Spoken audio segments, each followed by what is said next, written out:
Alrighty, guys, we back again. We just had to restart this video to get everything up and running. Looks like we had a little delay, but no worries. We're gonna have El Chicano come on in. Like I said, we just restarting this video. Here we go. Alrighty. Yep. All right. See, here we go. We back live, man. We back live. Everything is going good. We just had to restart this thing. We already got 22 people already looking and watching, so we good to go. I told you we're gonna get it done, man, and we got it done. This good deal. Hey, and they can see you, so now it's everything is all good. I see a whole bunch of mean faces coming up. I don't know what's that about. I hope. Hey, man, this is becoming entertaining, man. Hey, like I tell my wife, we just got to embrace it. We can't get mad at it. We just got to embrace it. That's all. Well, my wife says, you'll be good. You're a good talker. Oh, my. Now they said they still can't see you. What? Hey, listen, this is what we going to do. Guys, can y'all hear him? I need somebody to say y'all can hear him, because we're not starting this thing over. Can y'all? Hey, because I don't know what else to do, man. Everybody, hey, they really want to see you, man. El Chicano, man, you famous, dude. They really want to see you. God almighty. I'm sorry, guys. I broke the camera. That's how ugly I am. Yeah. Hey, El Chicano, do me a favor. Is your camera on? I can see my face. I can see myself on the right top corner. That's right. And I can see you. Okay, well, listen, man, we're going to go ahead and go with this thing. Everybody can hear you nice and clear. Obviously, it might be something with the camera. I don't know what it is. I can see you. That's the thing about it. I can see you. Okay. I can see you. Well, you should have put a picture of me. You should have had a picture of me so everybody could have seen my face. Right. You know, I don't know what's going on. I have no idea, Jim. Hey, no, Ro, I can see him on my end. So it ain't on my end, because I can see him. I can clearly see him on my end. And I know y'all guys really want to see him, because it's it makes the video that much more better. Yeah, his profile might not be there. So listen, yeah, they say that your profile might not be set. It might be just set to friends only, but well, heck, I'm moving my phone, see if anything. I'm trying to do something here, but yeah. Well, listen, man, El Chicano, this is what we're going to do. We're going to go ahead with this interview. We'll just have to bring you back on another time after this one. Let's go ahead and get this thing started, man, because the most important thing is the information that we're going to be talking about. It's not so much, obviously, we all used to watching the interview, seeing a person that's speaking. But at the end of the day, the information is really why you on here. So let's go ahead and get this thing started, man. So just let's start at the beginning like we normally do. And I know it's kind of starting off awkward because we're still dealing with this issue, but let's go ahead and just start off at the beginning.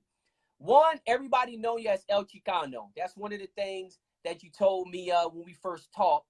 And I know you're new to Facebook, but you're not new to the sport. So let's get into this interview, and let's start from the beginning, the background. Let's start from the beginning. When did you get into to Roosters? Okay, well, I'm originally from Shallowwater, Texas. Okay. And my daddy used to raise hogs for a living. Okay.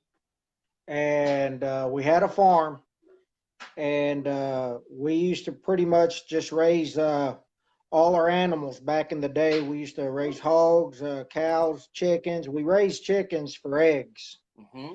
And so pretty much I had to help my dad on the farm, and most definitely I had to help him with the chickens. That was kind of more or less my responsibility. Mm-hmm. And so basically I had to help my dad raise the baby chicks. Right. And like I told you the story about the first time we had ordered some baby chicks, Mm-hmm. uh, the baby chicks started dying. And my dad didn't speak really that good of English, so I had to get on the phone and make the phone call. And I had to talk to the individual that we got the baby chicks from. It's been so long ago, but the baby chicks were dying. They were dying left and right, and we didn't know what was going on. Mm-hmm. Well, come to find out that my dad was throwing a little bit of rice in there, thinking he was doing good, Mm-hmm. and really and truly, the rice was what was hurting the baby chicks, and it was swelling up inside, and they couldn't uh, extract it fast enough, and it was swelling them up, and the baby chicks were dying. Okay. And after that, I started really getting interested in fowl. Okay. So El Chicano, around what age were you when that was occurring? I was about 12 years old. About 12 years old. And Yes. and the chicks that y'all got, were there just for more chickens just to lay eggs, or were they game fowl? Well, they were just to lay eggs, Mm-hmm. and I'm just kind of just giving you a little bit of story about how this is going. I had a neighbor that lived down the road from us, and went by the name of Alan Brown. Okay. Okay, and Mr. Alan Brown had two sons, one named Aaron and Mm-hmm. one named Blaine Brown. Okay. And I'd go over there to play, but before they could go and play, they had to water the fowl. Mm-hmm. And in order for them to go and play, they had quite a few chickens. Right. So we started helping them do the waters. And this is where I got started with my game fowl. Okay. I reached down there to try and pick a beautiful stag that Mm-hmm. Mr. Allen had set down on the ground. And when I reached down there to pick him up off the ropes, the little rooster tagged me and spurred me in the hand. Mm-hmm. And of course, I was about 12, 13 years old. So I kind of teared up a little bit and everything. And Mr. Allen saw me Right. and grabbed me and put some Coca-Cola on my hand. Wow. And with that Coca-Cola, it made that pain go away. And after that, he brought me back out onto the yard and he says, Arthur, he says, that's a young stag there, son. He says, he's not tame. He's not anything. He's wild. He's like a bronco. He says, you see this rooster over here I got? Come over here, son. I'd followed him. And it was the most beautifulest gray I had ever seen. Wow. And he picked up the rooster and he threw him up in the air. And when he threw him up in the air, the little rooster come dancing right back to him. Then Alan would pick him up, throw him back in the air, and the little rooster would dance right back to him. And he Mm. asked me to bend down and pick the rooster up, and he showed me how to pick the rooster up gently. And he said, now throw him in the air, Arthur. And when I threw him in the air, the little rooster danced back to me and just kept cutting his wings, kept cutting his wings to me. And Wow. he said, they start out wild, but then as you pick them up and you pet them and you pet them and you give them some apples, you give them some treats, you gentle them down, Arthur. And he taught me they got a little spot behind the head that you can rub with your thumb Right. and tame them down. So Mr. Allen felt so bad that that had happened to me that he gave me that rooster that danced. Okay. So then Wow. we went back home to my dad, and I told dad that Alan gave me this gray rooster, and this was the beginning of me loving game fowl. And I got home, and I was trying to do the best to build my first pen. Right. And needless to say, we ended up moving about 1990. We left Shallowwater, and the whole family reestablished in Waco, Texas. Okay. And I was able to take this Madigan bloodline that I had accomplished from Alan Brown. Okay. And I was in Waco, Texas. Um Now this is going into now where I'm at Waco, Texas. Okay. Okay, Jim. Okay. I always had my chickens, Even though they're in little pens or whatever, I always took care of my chickens. Mm-hmm. And as I finished school in 1992, I didn't know anybody in Waco, Texas. I Mm-hmm. didn't know anything. I didn't even know which way to go or anything. Right. But I'm also a mechanic by trade. Okay, so I went to college at TSTC. I graduated, and I got into the electrical field. Okay, Okay. so I got into wanting to fix vehicles. Mm-hmm.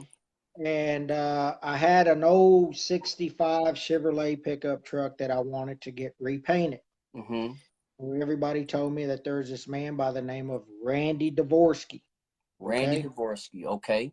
He has his own paint and body shop, and he still has a paint and body shop in Bellmead, Texas, which is right there, like right next to Waco, Texas. Mm-hmm. Okay. So I go and I find Randy Dvorsky, and I ask him, how much will he charge me to paint my pickup truck? Well, while I'm talking to him, I hear roosters crowing At the shop. at the shop. Okay.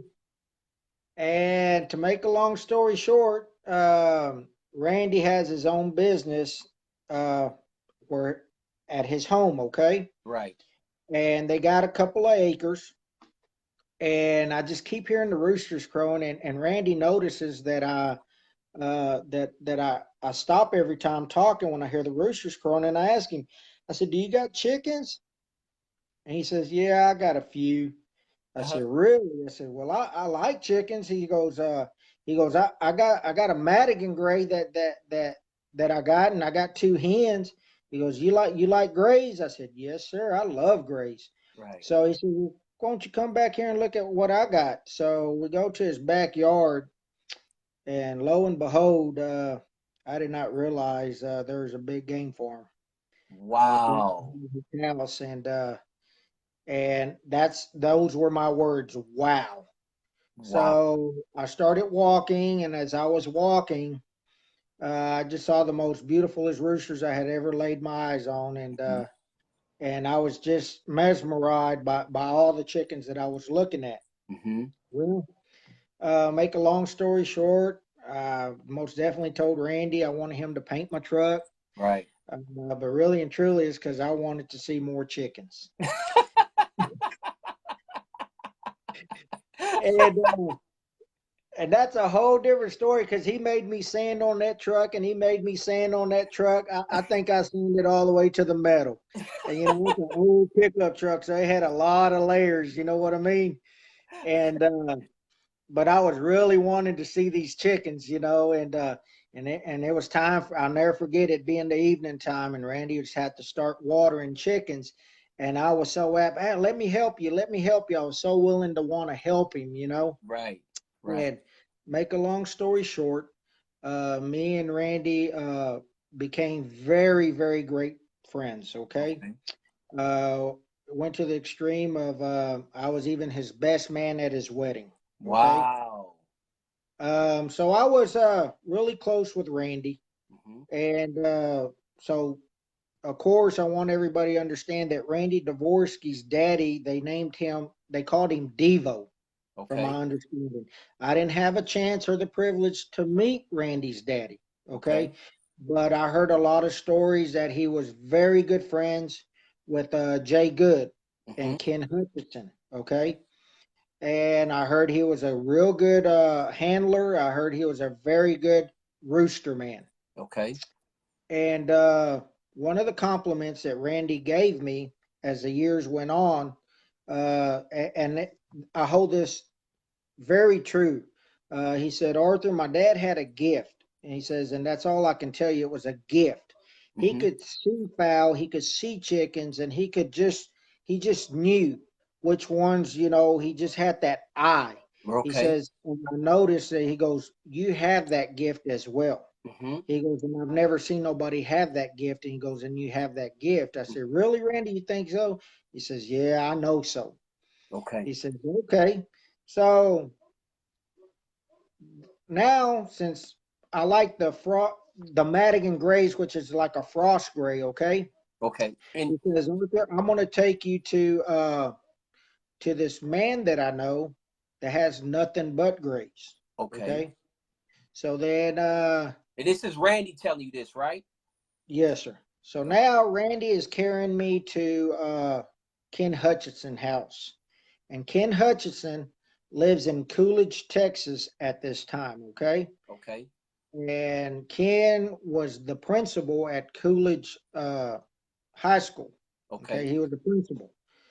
And make a long story short, when I met Ken Hutchinson, I seen so many frost grays, it was unbelievable. And I Wow. was in hog heaven again. I said, "Oh my God," because this is the bloodline I've always been attracted to grays. I don't know why, Mm-hmm. but grays are just the fowl that I just love. I just love the whiteness. I just love the color. Mm-hmm. It's just I'm a gray man. Right. Okay, Right. and uh, and when I met Ken, Ken was moving from Coolidge to Golson.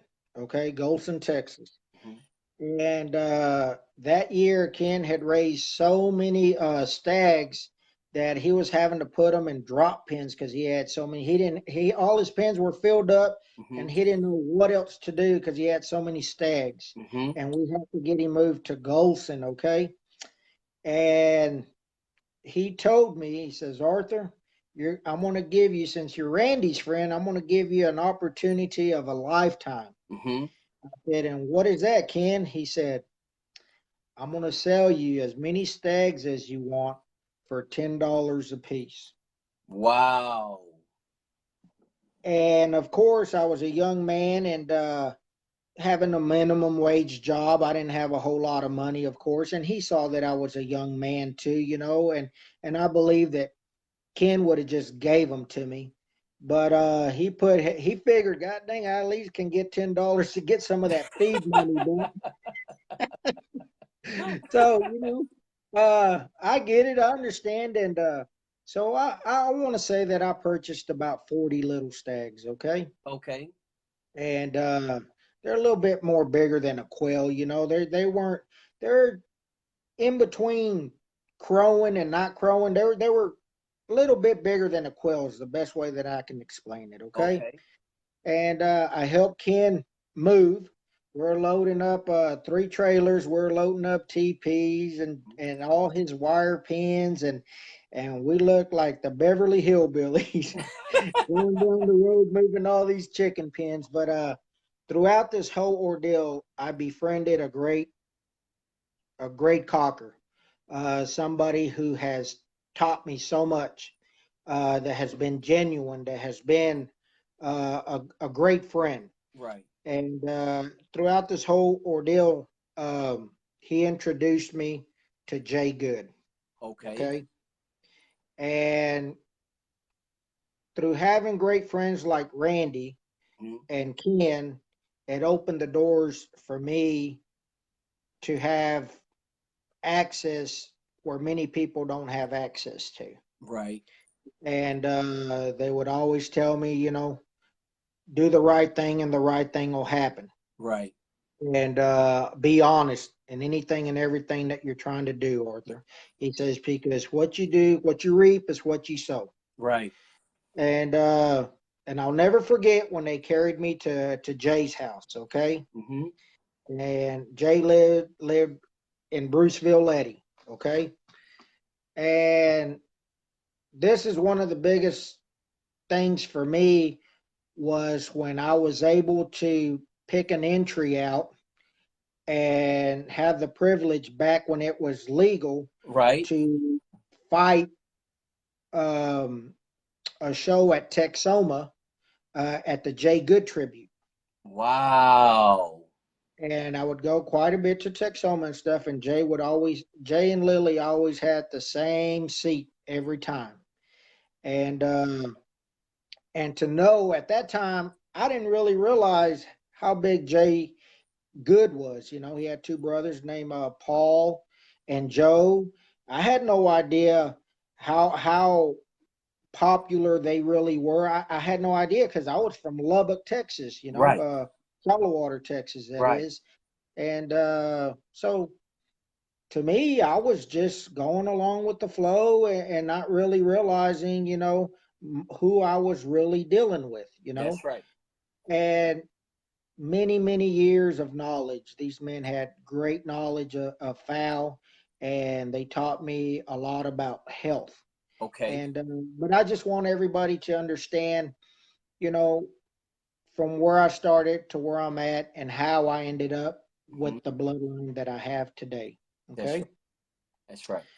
Um, so basically, we would go to the shows up in Texoma, the Bio Club, all these Red River. Okay. Um, they would always take a trailer, okay, a really nice trailer. And Miss Lily Good would make some of the best chili.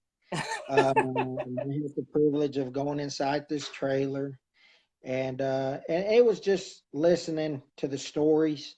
Right. And now that I'm 47 years old, Hmm. and I'm absorbing everything now, Hmm. and I'm really starting to understand. Wow, thank you God for But allow you that opportunity. exactly, Jim, Yep. exactly. That's right. And um, and all I can say is I just want to personally. Jay's not here anymore, but hopefully maybe Lily's listening to this. I just want to say that I know that he's gone, but he's not forgotten. Right. I want to tell Ken, um, thank you so much Hmm. for being such a great friend to me and giving me time and giving me the best bloodline that he could possibly give me. Right. I just want to say that I want to take their bloodlines, and I want to try not take it to the next level, Hmm. but hold them where they're at and maintain them Hmm. and do the best to my ability to keep them going strong and keep them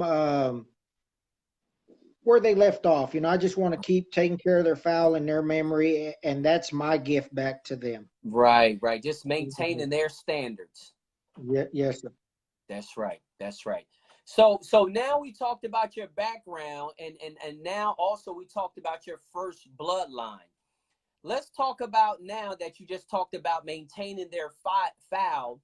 You know, what kind of did you take the concept from Ken and them, and Randy on how to breed? What methods of breeding did they use? And I'm pretty sure you probably adapted some of those same techniques. Am I correct?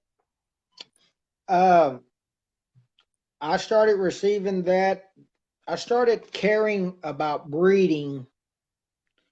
I want to say the past, give or take 8 years, I'm starting to get serious about the breeding. Mm-hmm. The breeding was up to them guys. They Right. would breed. That to me, I was young. I Right. was going to Texoma. Right. I was rocking and rolling, what they Right. say. But Right. the older that I've gotten, now I'm more about asking questions about marking your baby chicks, Right. keeping up with the daddy, keeping up with the mama. Right. Now I'm totally serious about the breeding and understanding. I'm at that level and at that phase right now Okay. that breeding is more fun to me than anything right now. Okay. Okay. Maintaining, keeping up with band number 457, Mm-hmm. with with with the daughters, breeding those back. Um, Looking at the colors, just I'm at that level right now where we're breeding to me uh what 1/16 means, what a Mm-hmm. quarter means, what a half and half means. Mm-hmm. So I'm at that level right now, Jim. Is the breeding part right the, now. the breeding part. So tell me, is it? And I know some guys want to know what they cross the grades with and stuff. Did they back then, or do you now? Do you single mate, group mate? What is your concept or idea on that? Well, um I single mate a lot. Okay. I probably got, I do a lot of single mating, Mm-hmm. and those are the ones that I mark. They're in the book. Mm-hmm. And those are the ones that I really, really keep up with. Mm-hmm. Now, what I do is I have different bloodlines, and I'll put like two pure bloods, like my Frost Grays, and I have the Albanese, which Okay. make half and halves.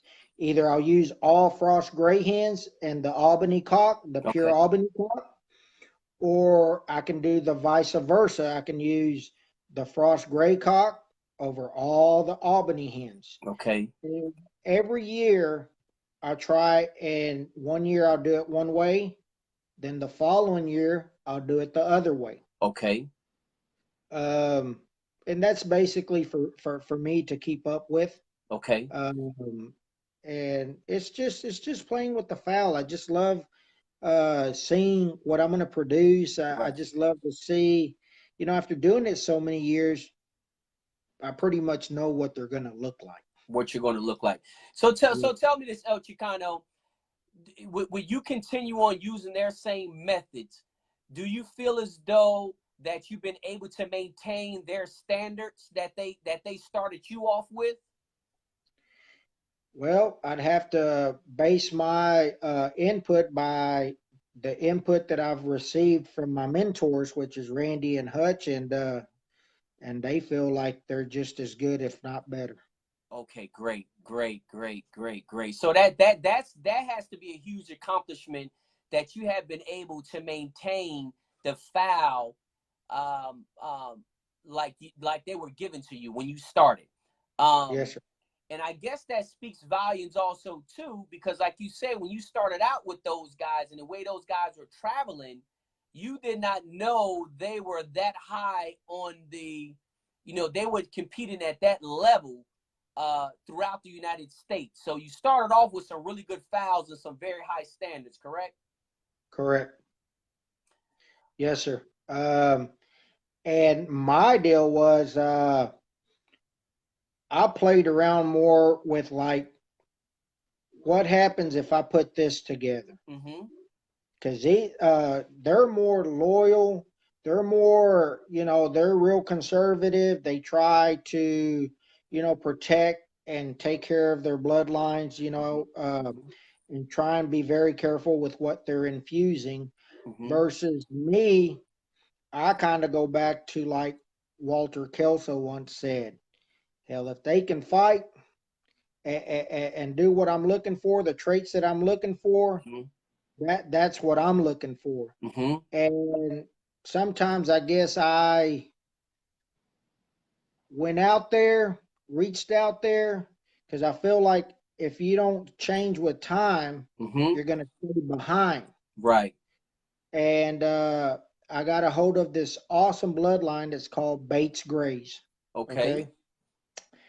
And I infused the Bates into my frost, and they're extremely very good chickens, Right. all around chickens. And all I can say is I made one mistake, but I got back and I fixed it because it's all about making mistakes as well because you learn from your mistakes. That's I'm correct. not going to sit there and sugarcoat it and say that I'm perfect. Right. When I say the mistake that I made, it's when I infused the Bates is a pea comb fowl. Okay. And Frost Gray is a straight comb fowl. Okay. Okay. But once you breed that pea comb in there, it's hard to get that pea comb back out. And you could breed that to the straight comb and to the straight comb 4 years in a row. You're still going to be getting some pea comb foam coming out of there. And even though it's pretty much pure, once you put that pea comb in there, it's going to be hard to get it out. You know what I'm trying to say, Jim? So, okay, so I know what I did wrong there, but thank God that my friends are loyal to their fowl. Mm-hmm. I would, start right back from square one, straight comb, pure frost grays again.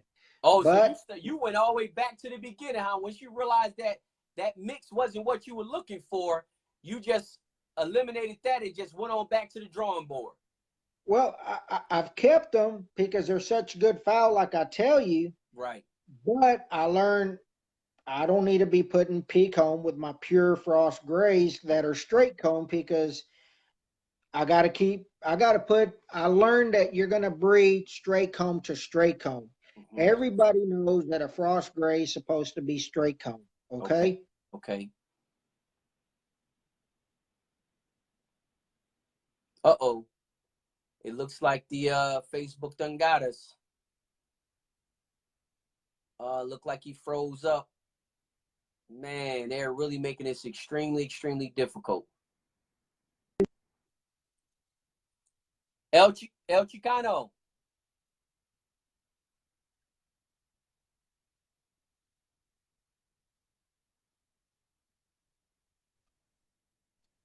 El Chicano, you're really freezing. El Chicano. Yes, sir. Okay, you're really uh-oh. Let me try to get him back in here, guys. Give me a second.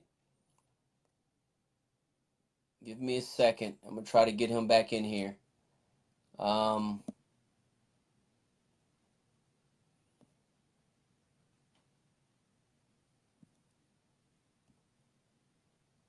right, we're gonna get him back in here.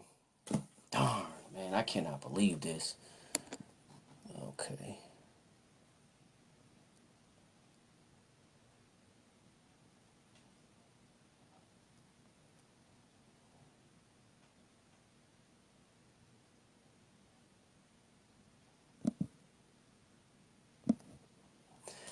Alrighty, guys. This has just been one of the most difficult, and it's been an awesome interview, but it just seems like, man, we cannot. It seems like we cannot keep this thing going. Man. Yeah, I mean, I can call him on another phone, but just bear with me for a second. It's not even letting me do him another invite. Yeah, he has his other phone actually off. Hopefully he is okay, here he comes. He's coming back. He's coming back. He's coming back. He's coming back. Hopefully you'll be able to see his face this time. He's being added again, guys. Obviously, y'all guys know this is not our fault, so we're working with Facebook. So we're doing, but he's being added right now, and hopefully when he comes in this time, he'll be okay. Now you got back in. One question before we get started, El Chicano, we still taking this thing all the way to the end, so don't worry. We ain't quitting. Okay. Guys, in the comments, if y'all guys can do me a favor and let me know if you can see El Chicano's face now, since he came back in. Let's see if y'all can just comment and let me know. Now they can see you. Now they can see you. Hey, brother, everything happened for a reason, man. I told you, now they can see your face. Now they can see you. So, hey, we gonna keep this thing moving, man. So, oh my God, what the heck going on here? Oh boy. All right, guys. Wow. All right, give him a second, man. He's gonna chime back in.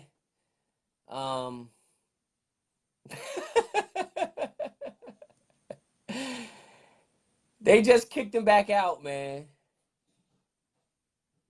Just perfectly. He was in there perfectly, man, and Facebook kicked him back out. Yeah. No, it ain't no Puerto Rican. Don't worry, man. He's gonna come back on.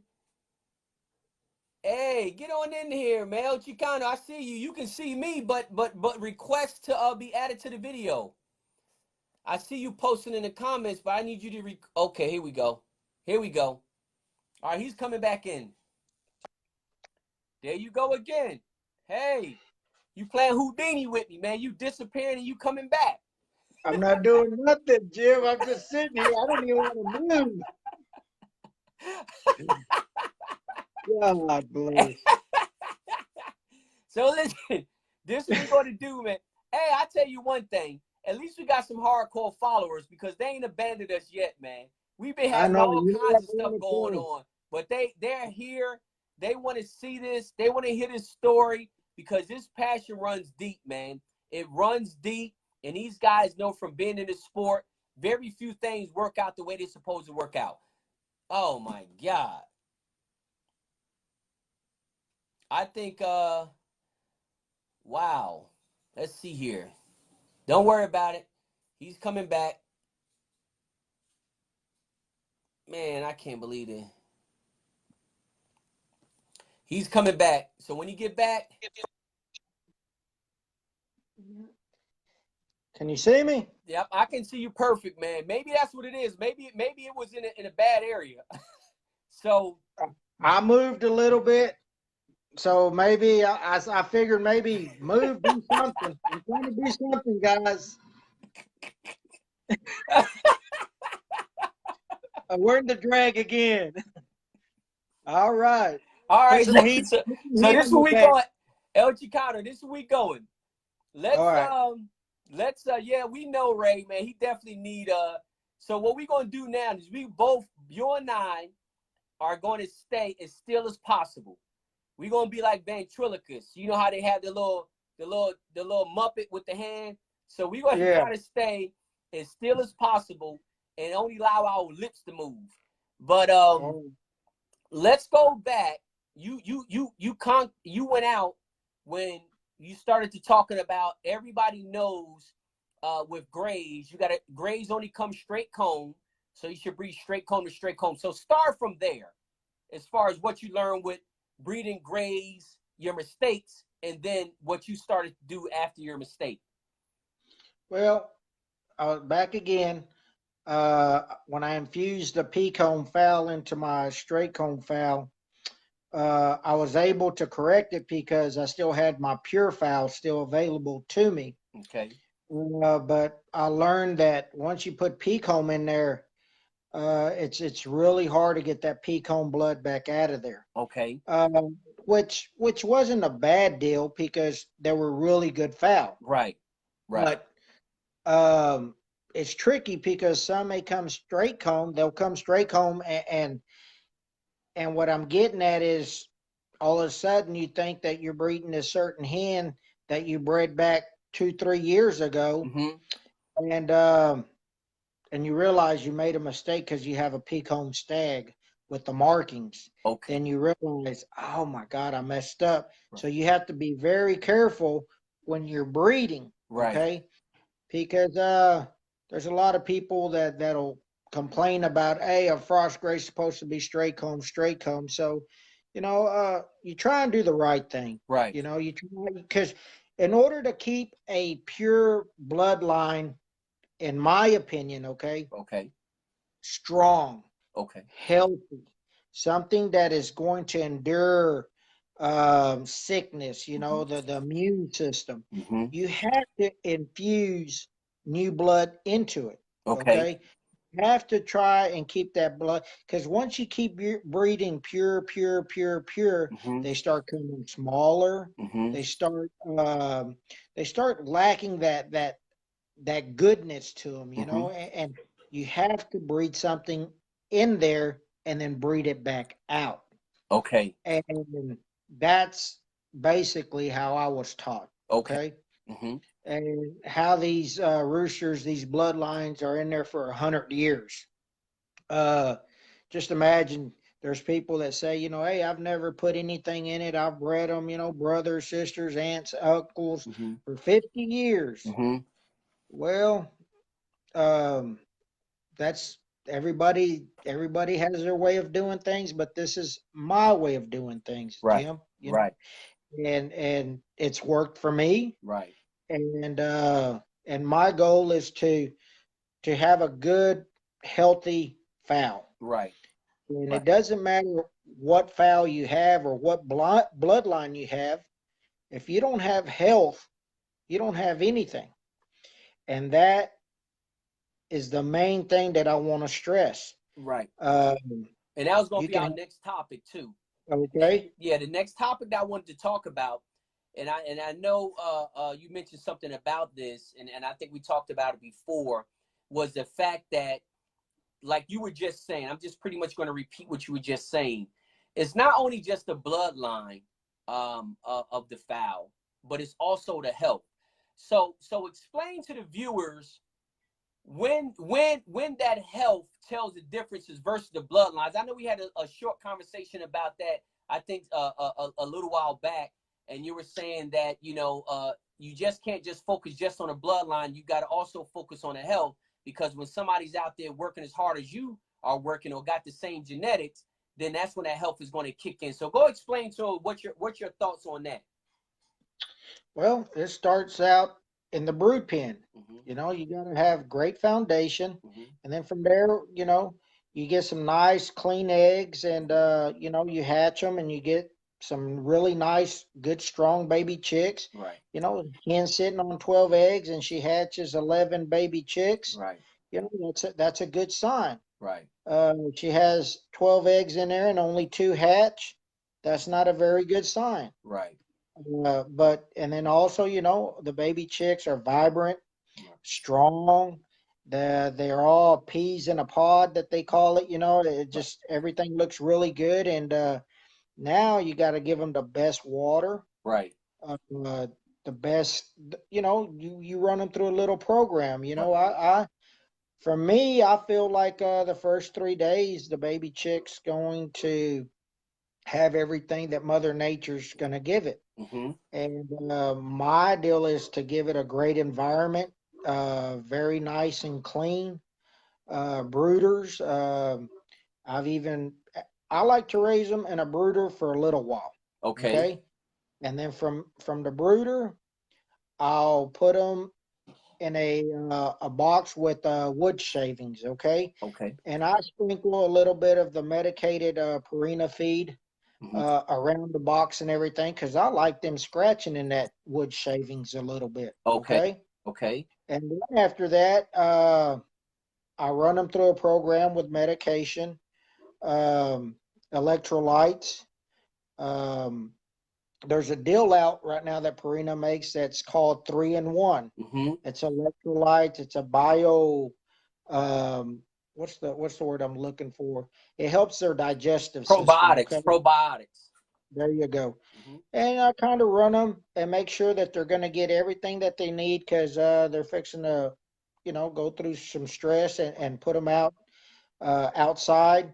And what I do is I don't have any hens running loose. Okay. I don't have when my baby chicks are going to run around on the yard. I don't have any hens running loose. And why is that? Because the hens, while the baby chicks are running loose, you have some hens that'll go up there while the babies are eating, and that hen will hit them babies and hurt them really bad. Mm-hmm. Okay. Mm-hmm. And the last thing you want is the hens beating up on your baby chicks that are running loose. Okay. Right. So I put all my hens up. Okay. And then I open up my doors, and I'll have different houses. I want to say they're probably about 8x4 long. Mm-hmm. Got some red lights under there, and I open up the doors so they can come in and come out as they please. Mm-hmm. And I let them run free for, you know, till they're ready to get caught up. I make sure they have clean water, the best food, Mm-hmm. a good house. And like I said, I don't like my hens running loose while my biddies are out running loose. And that's just the way that I do things. Got you. Okay, so Chicano, tell me this, as far as on feed, before we get to feed, how is the weather where you stay out there in Waco throughout the year, throughout the whole entire year? How is it? Texas here lately, you got to have a jacket in your pickup truck, because one day it's 80 degrees, and one day it's 40 degrees, and then maybe the next day it's hailing. Mm-hmm. Then you got excessive wind.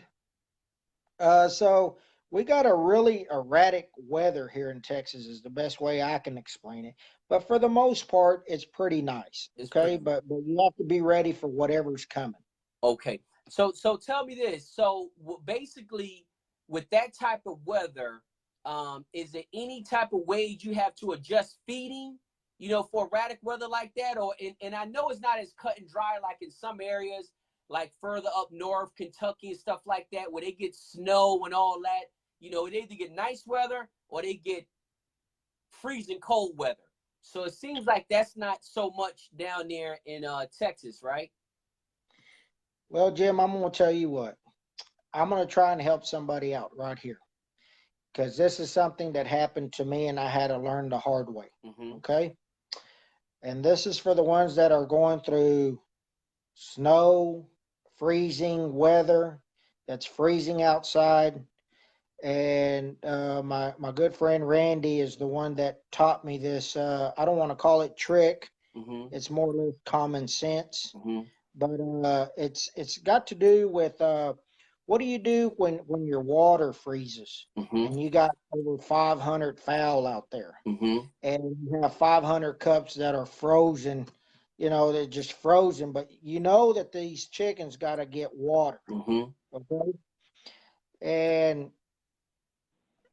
back in the day, I was killing myself with some hot water and going out there and trying to put water and water these chickens so that they could get a drink. And Right. one day, I realized Randy says, "No, no, no, no, that ain't how you do it." Okay. I said, "Well, what am I doing wrong?" He says, "When you know it's going to freeze, Arthur, okay?" Right. He says, "You get you a 5-gallon bucket, son." He says, "and you fill it up with corn, whole corn." I said, Okay. "Okay." He says, "and then you let it sit in there for 24 hours. Do you hear?" I said, "Yes, sir." Uh-huh. He says, "and then when you go, the water's going to be gone." He says, "Where do you think that water went?" Right.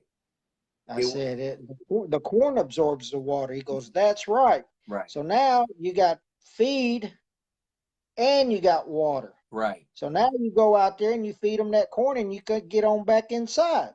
Right. He says you're feeding them and you're watering them. Right. So that the light clicked on and I said, wow, Wow. okay, I see. So I did it and all the water was absorbed through the corn. And let me tell you what, during wintertime, them chickens, they love corn. Okay. And then when you're putting the water inside of it, Right. I'm gonna tell you what, I've never had no issues on keeping a good body on a fowl, Right. and I hope that that can sure help somebody. Now, of course, you know you do that for a day or two, Mm-hmm. and then about the third day, then you give them a drink of water. You know Right. what I mean? You're Right. gonna have to get out there and get down and get dirty, Right. but it's not going out there every single day Right. and trying to give them water for 5 days straight. You know Right. what I'm saying? Right. That's at least trying to help your fowl and help you as well. You know what Right. I mean? That's right. And get you through that bad time that's happening. Right. And uh, and I hope that that helps somebody out there somewhere. Right. Because you know Yeah. that is exactly true. Sometimes you don't need a whole week. If you can buy yourself a couple days without, you know, your fowl going without water, something like that. If you got some other type of method that you can get some moisture in them when it is really bad, because you know some of these places, man, the weather makes it almost impossible to give those birds water every single day, especially with some of, you know, some of these setups and with all of this snow. You know, it really depends on everybody's situation. But I truly believe that little technique right there can definitely buy somebody a day or two. Where, like you said, if they got to go out there and bust, you know, ice cups 2 days a week versus 7 days a week, or 3 days a week versus 7 days a week, it's actually a big help. And that'll actually buy them some time to clear out the snow, you know, to try to bust some of them cups. You know, it will. I just believe that it should definitely help in some way, shape, form, or fashion. Yes, sir. It does, and it's helped me tremendously. And that's one of the deals that I wanted to tell my cockers, and especially those that took the time to listen to me. Right. And hopefully, like I told you, you know, I hope there's somebody out there listening and maybe can learn something from this. Right. And it's not going to hurt to try it. You That's know, right. you don't know what to do, but there's nothing wrong with learning. That's right. You know, and also like the summer times, uh, soaking some oats. Hmm. You know, you soak them oats, and I don't give as much corn in the summer Okay. because the corn is a hot feed. Right. Soybean is a very hot feed, and Okay. these feeds here are more winter feeds. And you'll notice in the summertime they won't pick up the soybean or they won't pick up as much corn in the Hmm. summertime. And if you learn to listen to them chickens, they'll talk to you and they'll tell you that I don't want any of that. That's So you know, I like a cold watermelon. I like a cantaloupe, you know, in the summertime. So, you know, I try and give them some soaked oats. You know, I like giving them a little bit of soaked bread. okay. Um, you know, give them a little treat. Hmm. You know, you gotta, what you put in. I'm gonna tell you like this, Jim. I think, and this is my opinion, Hmm. when that man across from me is working just as hard as I am, Right. okay? Right. And that man is doing everything he can so that when it's nip and tuck, uh, my daddy taught me this one, okay? My daddy taught me, son, do you know how important a drop of water is? He says, I'm going to tell you how important a drop of water is. He says, you let that water drip for 24 hours, you'll have you a full bucket the next day. Hmm. He says, so a drop of water weighs a lot. Hmm. And what I've learned in this business is when you're in a nip and tuck situation, I hope that I did enough of the little things Right. that can make the difference. Right. And that is my El Chicano's main advice that I want to give everybody. It's the little things that separate you. Right. Okay. That's exactly right. And the little things a lot of times are the ones that take the most effort. And what I mean by that is the little things are the consistent stuff, is the paying attention to detail, and it takes a little bit more effort to pay attention to detail than just put an overview on everything. Just, oh, I just looked it over. Well, it don't take much effort just to look something over. It takes more effort to really look at the details of something and try to interpret what's going on. So I agree with you 100% that, it's all those little things. And when a guy across from you, genetics is just as good as your genetics, it's going to come down to who paid attention to the little things. Would you agree? Yes, sir. Most definitely.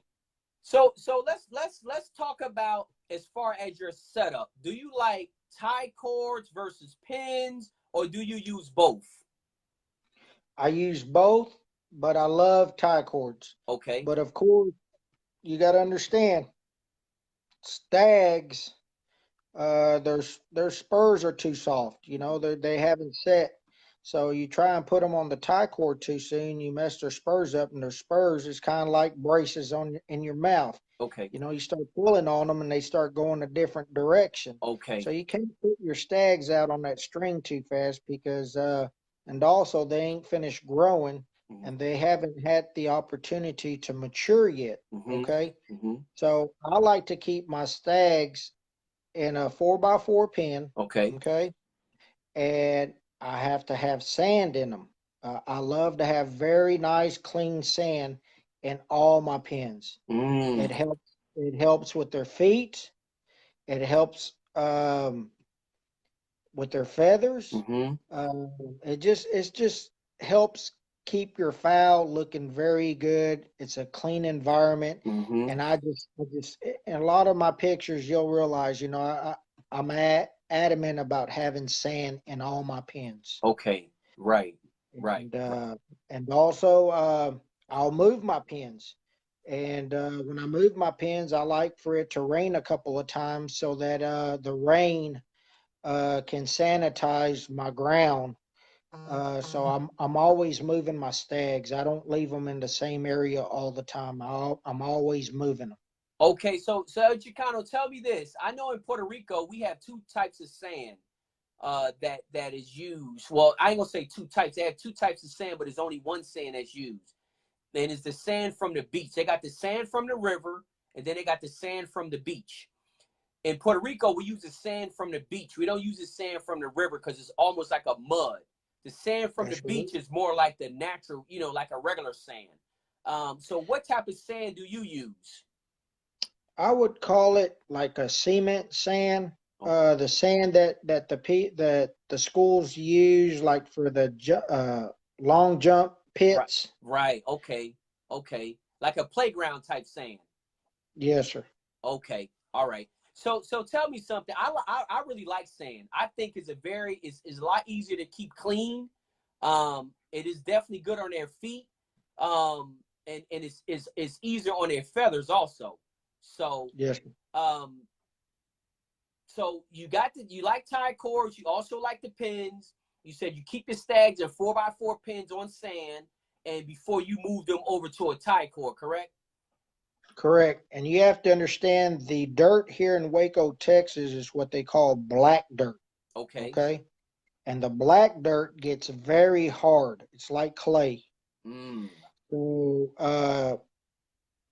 there's some people that have great soil that's ideal for the roosters. Mm-hmm. But the great thing about my place is the grass is green almost all year round. Wow. Yes, Wow. sir. Wow. So that's really good. So tell me this, Chicano, with have you always kept your birds on sand? Um, all my stags until I put them on TPs. Okay. Okay. Now inside my TPs, I have sand, but of course, but I want to. It's fresh on my mind, Jim, and I got to say this, Okay. okay? Okay. One time, an individual asked me, "Is a rubber cord or a nylon cord better?" Mm-hmm. Okay. Well, I thought that the rubber cord was the way to go because it was like a bungee cord. You know, it kind of would, they would pull and it would bounce them right back and Right. all that good stuff. So I thought a bungee cord was the way to go. Right. Well, I kept having roosters getting off the tie cords. Okay. Mm-hmm. And I didn't know what was going on. Right. And one night I went outside with the spotlight and I saw a rabbit. Okay. And I saw the rabbit. I thought it was eating grass. Okay. Right. And this is just to show you, this is something that I learned. I'll go over there. And when I was looking at this little rabbit, well, that sucker done nibbled and bit that dang tie cord. Okay. That rubber cord. Right. And well, that little rabbit got two strong teeth in that rubber. They like that rubber. And it wasn't the roosters that were breaking the rubber tie cords. It was the rabbits that were biting my cords at nighttime. And that's how my fowl was getting off. Right. And thank God that I figured that out. That's right. Okay. That's right. So, and that comes to play when I learned about some good dogs. I got some of the best dogs around. There's some great Pyrenees. Okay. And I just love my dogs. I got to give them credit as well. You know Right. what I'm saying? And, Uh, Chicano, how many dogs do you have? I got 7 great Pyrenees. Okay. You You got know, 7. and they all work. And you can look at them on Facebook. They'll tell you when the hawk's in the sky. I seen They them. keep the rabbits out. They keep the skunks out. They keep the raccoons out. And they most definitely even keep rattlesnakes out. Okay. Wow. So I had to carry my big boy to the vet, and I love my dogs. You know, I Right. love my animals. Uh, they they're like my family in a way. You know, I just love them because I can sleep good at night because well, as long as they're barking, they're working. That's right. That's right. Yeah, I seen the video that you posted on there. You're right. Those dogs definitely told you when the hawks was in the sky. I mean, that was really cool to watch. For them to react the way they was reacting to let you know that hawks were in the sky. So yeah, that was really cool. And guys, everybody's watching also too. Just make sure after the video, you know, El Chicano is going to be in the comment section, answering a lot of questions that y'all guys have had throughout the, throughout the interview. So just know that, you know, if you have a question on your mind, go ahead and post it in the comments. We might not address it right now, but he will get to them after, after the interview is over. So just to, just wanted to let y'all guys know that. So let's talk about feed. I know we talked about, how you feed them in the wintertime and stuff like that. Do you use a pre-mixed feed or do you mix your own feed? Well, there's a feed that I'm using.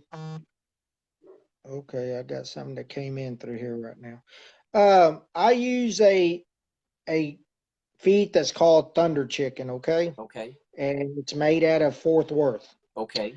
And pretty much this feed, you have your maintenance and you have your conditioner. I've tried all different types of feed and everything, and I just like a feed that when you throw it down, there's nothing left. Right. I've seen these high dollar feeds that are out there, and you throw that feed, and the chicken's not picking it up. Right. So, just because it's high dollar doesn't mean that that's what your chicken's needing. You need to find something that when you throw it down, there's nothing left. Right. That's telling you right there that they like that feed. They like that feed. That's right. And it doesn't matter how high dollar it is. If they're not eating it, then it ain't working. That's right. That's right. And you gotta know, like in the summertime, you don't want to be feeding too much high protein because it's too hot outside. You'll burn them up, and you'll start having them feathers start curling up on you. Right. A lot of people always wonder, why is your feathers curling up on your fowl? Well, that's because you're burning them up. You're too high on protein. So Okay. El Chicano, what's the average about? Do you change your feed throughout the year, or you kind of feed them the same type of feed throughout the whole year? Well, Jim, I'm gonna just try and keep it simple, but I'm gonna tell you, when you're feeding fowl, this is the little things again. You have to be able to change with the weather.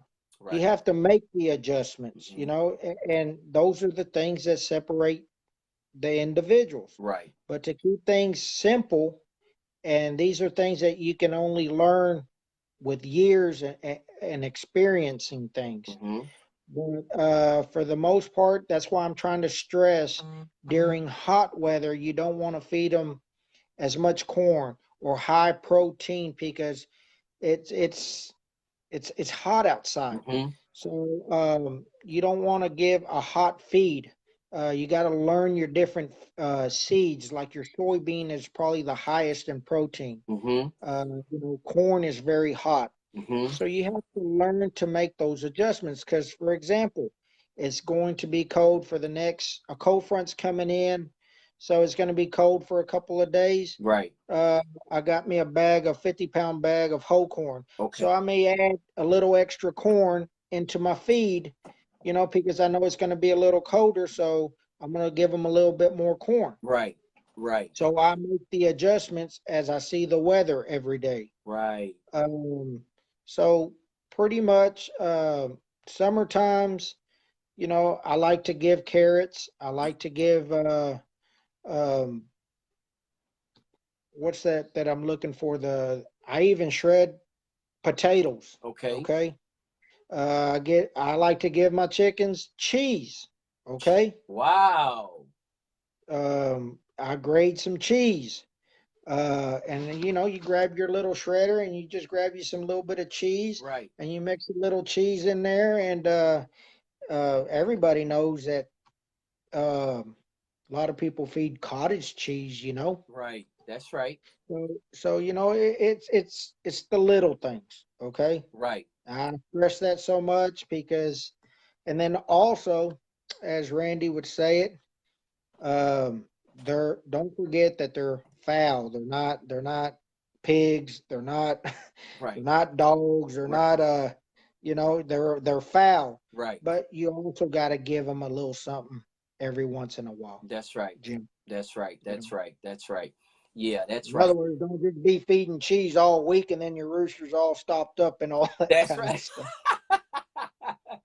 No, that's exactly right. So, like I say, I mean, I think we've been on this interview over an hour, just so you know. Even though we did have some technical difficulties, Yes, we've been in this interview over an hour. wow. It's been some excellent information that you've been talking about, and I know we've been trying to hit a lot of topics. Like I said from the beginning, you know, trying to get 30 years of experience in an hour interview is not possible. And there's so many endless things that we can talk about. Everybody in the chickens know that when chicken guys get together, you go talk about chickens for weeks.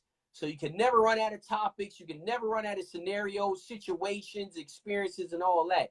So tell me this: and I seen this in one of the comments. What do you think is one of the I would say most important things that you have taken away from your mentors? And I call Ken and those guys kind of like your mentors. So Yes, sir. what are one or two things that you think were things that were extremely important that you learned from them? Uh, Treat people the way you want to be treated. Mm-hmm. And that means like I'll give you a good example. I had to send a foul out, okay? Mm-hmm. And I was really trying to figure out which one to send. Mm-hmm. And man, I had a really good looking cock that I had raised, and I mean he had the whole package and everything. Mm-hmm. But yet the other one had the right mom and the right daddy and was bred well. But as far as being bred the best way, um, if I sent the other one, which was just as good, but he had the whole package, Mm-hmm. I was trying to figure out, man, which one do I send? I don't know which one to send. I'd want this one over Right. here, Right. but this one over here I've done so good with. And then Randy asked me, he says, well, Arthur, you got to just keep it simple. Which one would you want to have? I said, well, I know I need to send the one that's got the right mom and the right daddy because they've already proven themselves. He says, then you just answered your question. Right. And I guess the most important thing that I've learned is so long as you're doing the right thing, you know, being honest, he goes, that's all that God expects from me. Mm-hmm. And I'm a God fearing man, and and I apologize for not bringing him in first and say, you know, because of God, I'm where I'm at, and He's blessed me Mm-hmm. with such great pal and great friends Mm-hmm. that I just want to make sure that I praise Him and know that because of Him, I'm where I'm at right now. That's it. That is it. And I think every last one of us watching truly understands that. And I think all game foul guys understand how important God plays into all our lives because we've been under attack for decades. So, you know, for us to keep it going, we got to believe in something greater than man, you know, because mankind lets us down. Every turn that we turn is always an issue. So, you know, you always guys, to me, you always have to have something greater than man to turn to. So no, I think everybody in game foul, all true cockers understand that, you know, because we all done been through situations, game foul related and non-game foul related, um, that let us know that we got to pray to a higher power. So no, I think we understand that. I think the guys know watching, they know that without it being spoken. Um, so yeah, so you know, it ain't never too late to bring them in, but believe me, we all know that. So what I like to do right now, because I know we've been on here, the timer's been going off again, but what I would like to do is one, let everybody know how they can contact you because we are talking from your wife's phone. So how Yes. they can contact you.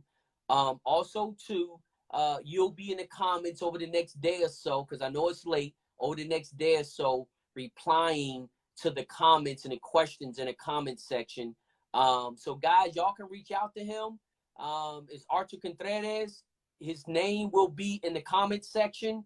He'll get to you guys questions over the next day or so, just like all the guests prior to. You know, give them a couple days. It's a lot of comments in it.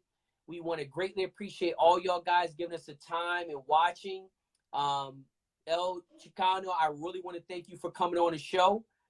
This show is all about the guests, just trying to serve something greater than their self. And I really appreciate that, because it's a lot of guys out there who do not have mentors or don't have access to certain information or didn't have the opportunity to meet certain people that they read about in magazines.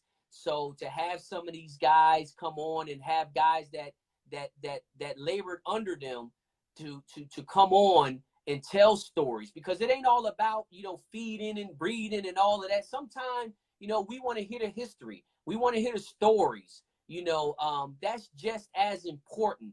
Our history is just as important as the tactics and techniques that we use throughout this sport. So I really want to thank you for coming on. You didn't have to do it. You know, you just got on Facebook not too long ago, so you're not a big social media fan. But Raul, you know, talked to me about you. I reached out to you.